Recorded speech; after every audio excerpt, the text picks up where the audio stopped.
She thought it was over. She thought exposing him would be enough.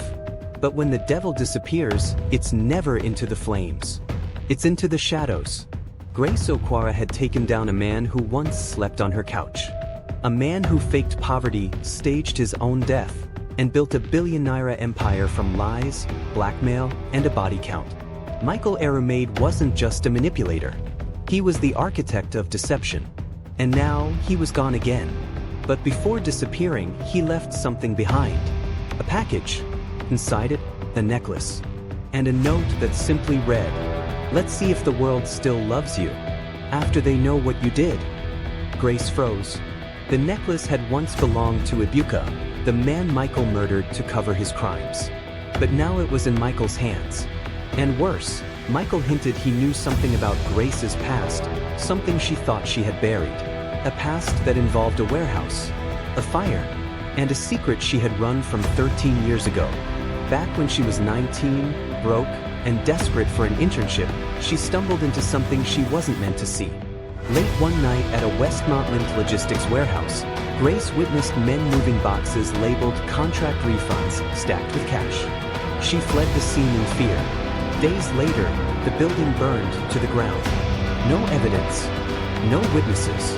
She never spoke about it again. Until now. Michael was using her silence against her.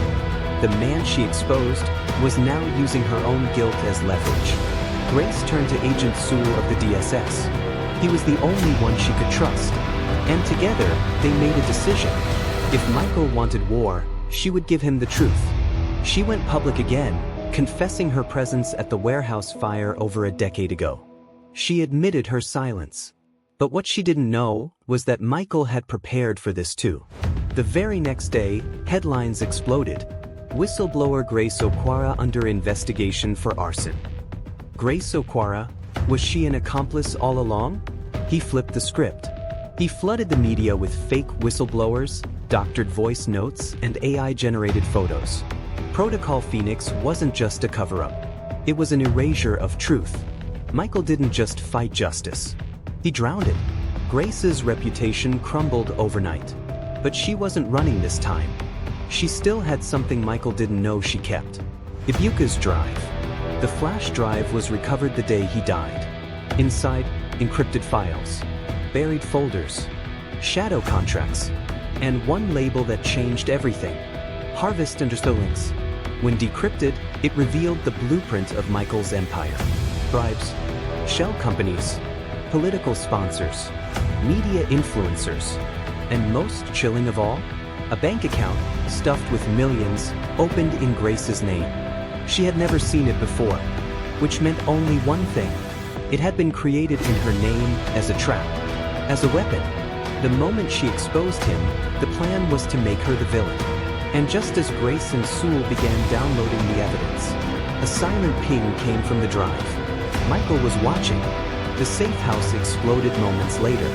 They barely escaped through a maintenance tunnel. But Grace didn't run. She stood before an international tribunal, with the truth, the files, and no more fear. She testified. She named names. She gave the world the full machine Michael had built. And the world responded. Arrests, investigations, and frozen accounts. Michael's web began to burn.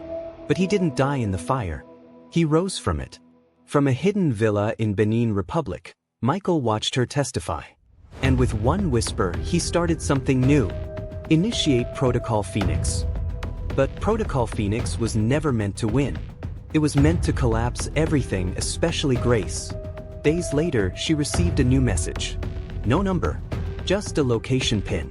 South Sudan. The message said, Michael has started building again. Grace and Sewell followed the signal.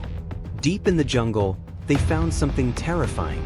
Not a company, not a camp, but the compound. A digital boot camp where children, yes, children, were being trained to manipulate truth. Taught to write fake headlines, hijack hashtags, generate false narratives. Michael had stopped building companies.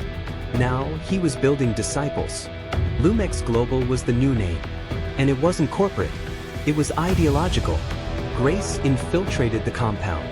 What she found was horrifying. Encrypted communication lines. Propaganda factories. AI teams are designed to mimic her voice, her image, and files prepared in advance, ready to discredit her again. This time, internationally. Michael hadn't just survived. He'd gone global. Grace escaped, but lost all the evidence. Except for one thing. A blurry photo she transmitted mid-chase. Michael, alive, standing with military officers, smiling. Back in Lagos, Grace and Sewell found one final buried message in the drive. It was Michael's personal memo. Subject line: Phase Omega. If the empire falls, rebuild it. But not as a company, not as a man, as a belief. Let them fight for the lie. And now, Grace knew. This wasn't about power anymore. It was about faith. Michael didn't want to rule the system. He wanted to replace truth with doubt. She spoke again, this time at the World Justice Forum in Geneva. But as she delivered her most powerful speech, the lights flickered. The screen behind her changed. Michael's voice took over the auditorium. Then came the doctored video. A deep fake of Grace confessing, laughing beside stolen money, saying, "I'll play my role while they think I'm the victim." Chaos erupted. Grace shouted, "That video is fake. This is Protocol Phoenix all over again." But the trap had been set.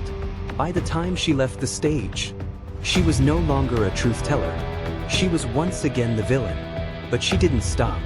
She traced the new plan back to Ghana, to something called the Veritas Protocol, a shadow school where digital soldiers were trained to spread controlled narratives. Their motto? Silence the signal. Flood the noise. Grace decrypted one last piece of the drive. A live recruitment map. 12 countries. Thousands of operatives. And in the center, a teenage boy named Hamza, Michael's new protege. A 14-year-old influencer trained from childhood to rewrite reality. At Accra Airport, Grace saw him in the crowd, smiling, handing out leaflets. Innocent, charismatic, deadly. He looked right at her and mouthed one word, "Soon." Life lessons from the story. When evil disguises itself as helplessness, beware. It often comes dressed as need, but hides a hunger for power. The truth is not a moment. It's a mission, and it requires relentless courage, especially when the enemy controls the narrative. Sometimes, the person you help may not be who they seem, but the person you become in the fire, that's who you truly are. To be continued in Part 2. Subscribe to Crime Files Uncovered, because some stories are not fiction, they're warnings.